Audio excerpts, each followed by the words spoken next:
with some of your guys? How is that helping build towards some of your other guys? Had 2 turnovers, which is crazy. We had none at halftime. You're talking about a team that led the nation in unforced turnovers. So you could tell what the last 2 weeks, 3 weeks, all I've been working on. Making the easiest play, not trying to be a hero.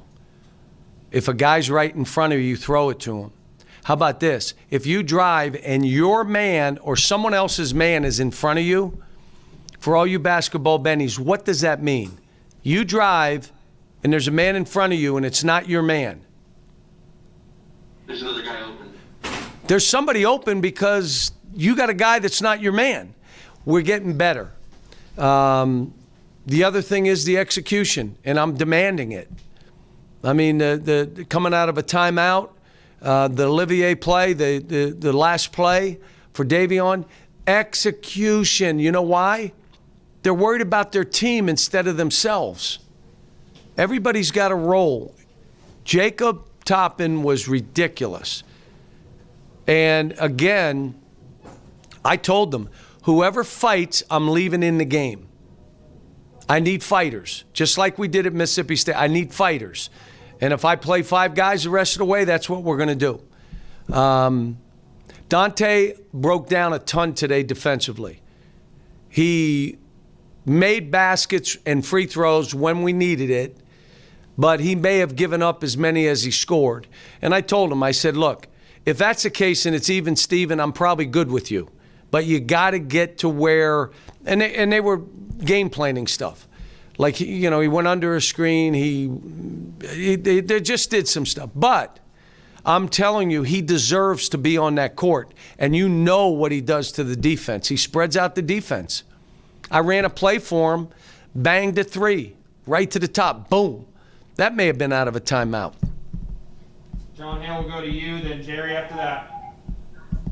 Cal, obviously you found a group that kind of works at the end of the game the last 2 games, but what's your message to BJ right now? How's his confidence? There were some moves at one point in the first half. I don't know if you've heard that or not. Yeah, look, I don't give up on any player, and I believe in BJ.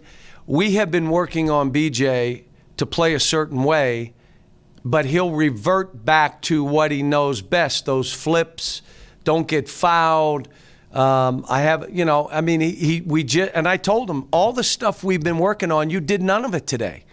And I expected him to have a big game today because he's been so good in practice, so good in individuals, all the stuff, the coming to a stop in the lane and just a 1-2 stop, like a little floater. And he had 2 or 3 opportunities and he's trying to flip balls. So, but he'll get it, and I believe in him.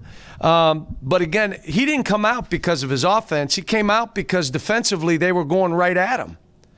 They went right to him. And he's got to take pride. Say, you're not doing that to me. Not at my length. I'm 6'7" and got long arms, 7-foot wingspan. You're not shooting layups. I'm not getting on your side. I'm not going to foul you. I'm gonna give ground and be tough and bend over and defend. Capable of doing it, but it was, you know, I thought, again, I said to Devin and Davion, they had 22 points, 5 assists, no turns between them. Wow.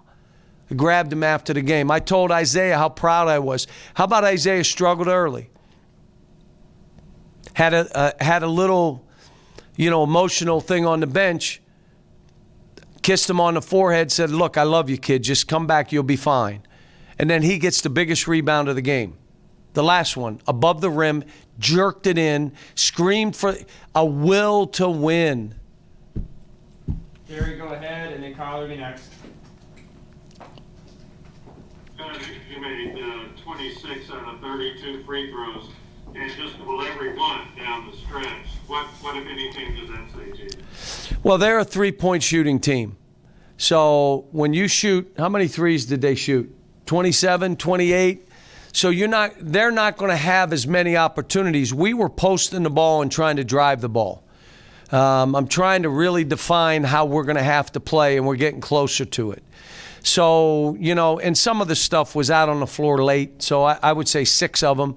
But Davion and Devin, and then Dante. Now, Dante missed one, and there was a lane violation, so he had another opportunity, which became a big play because that last three could have been for a winner. But it's like I said, I'm getting a better feel, but we're going to have to fight now. We got the top of the league coming up. The best teams in the league, here they come, and but in January we're 2-0. I'll go with you. Along those lines, Cal, you made this progress essentially without getting anything out of BJ or Terrence, because Terrence been hurt and BJ's been struggling. Is there in some measure some encouragement there that these other guys have sort of dragged you guys along while you wait on those two? Well, what you do. Well, Terrence is he's out because he's hurt. Keon is out because he's hurt. BJ's just not playing well. But look, we can lie to the kids or we can keep it real. If someone's playing better and tougher than you, they're going to be in there, especially the last 5-8 minutes of the game. Just how it is. And he knows that. And I told him when I took him out, I said, look, man, take pride in your defense. They're just coming right at you. And he will. I mean, he's a terrific player. Do you know how hard this has been? How about they don't get a chance to play in front of 24,000? Do you know how much this team would need that? Do you understand that all this stuff, we didn't have team building and all the things that happened, and then emotionally, and our fans have been great. They haven't been burying the kids. They've been pretty positive with them. But you could tell that this stuff adds up. And so now I don't want him putting too much pressure. Devin did that early. And I had to say, come on, man, step back. I believe in you, but you can't be in the mindset you're in like every basket is life and death. You can't play ball. Go ahead, Daryl, then Larry. Yeah, John, I was going to ask you about Jacob. 6.6 rebounds. Have all of your best teams had that energy guy that can come in? And are you surprised he's able to do that for you? No, because I've seen it. Now, I did tell him the fadeaway with the leg kick wasn't needed. When he got a post up and he just turned and threw an air ball. I said, why would you do that? Like, because you hadn't shot it in a while? Come on, man, don't. And he has gotten so much better offensively, his decision-making, his ability to run downhill and get layups. How about his rebounding on free throws? I mean, now you understand now he's gotten 2 of those in the last 2 games. So I'm really proud of him. And I told the team, the reason we won the game is Jacob guarded Pippen. And the only time Pippen got going is when Olivier stood straight up and down and backed away versus what we were trying to do, which is get up there and square it off. That's when he scored. But Pippen's, look, how many did he end up with? 20-some? 18? I mean, he's a good player. They're going to win games because they make shots. They made 8 in the first half. I told the guys, every year we play them, guys, it's exactly the same way. They make all these shots, and then we got to fight like heck and try to win a close game. Every time we played them last year, this year, the year before, every coach, not just this coach, the last coach and the one before that. So, I'm happy for the kids. It's a W. And now it's let's evaluate the tape. We'll grade the tape possession by possession to be able to tell the players, here's the breakdowns, here are the Fs, here are the As. Here's the execution on defense, here's the F in execution. What did we talk about? Why did you do this? Didn't we talk about it for 2 days? You chose to do what you wanted to do, not what the team needed you to do. And we're still in that mode. I mean, they probably had 4 of the 8 threes because of our miscommunication or us being in the wrong spots. Not where we were supposed to be. And kind of like Notre Dame, when you give that team open threes, what? They make them. Just like Notre Dame did to us. That was on us. We broke down. Guys, probably time for 2 more. Larry and then Kent. John, when you talk about Dante's defense, are his breakdowns something that'll be hard to fix? No. What did you think of his No. always on defense? No. And he rebounded the ball. He got a couple rebounds. I'll give you an example. If your man was getting screened, he didn't have the ball. We're chasing that. He went inside, and his man made a 3. If your man was getting a dribble handoff, do you know what that is, Larry? Like the guy dribbles to you and he goes to hand it off? I do. We were not going over that. We were going under that. He went over that.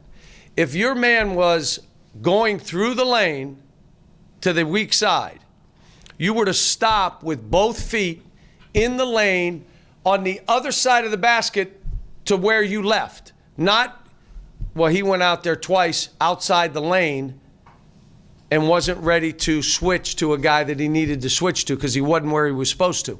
And again, we spent 2 days on it. But he wasn't the only one. Isaiah did it. Davion did it a couple times. But he had some breakdowns. But you know what? Like I told him after, you had 7 or 8 breakdowns, 9, 8. Let's just get it to 4. And then keep making shots. Just keep making shots, kid. And the team laughed. I mean, look, you got to give up something sometimes. And he's trying, and he's got a lot of courage.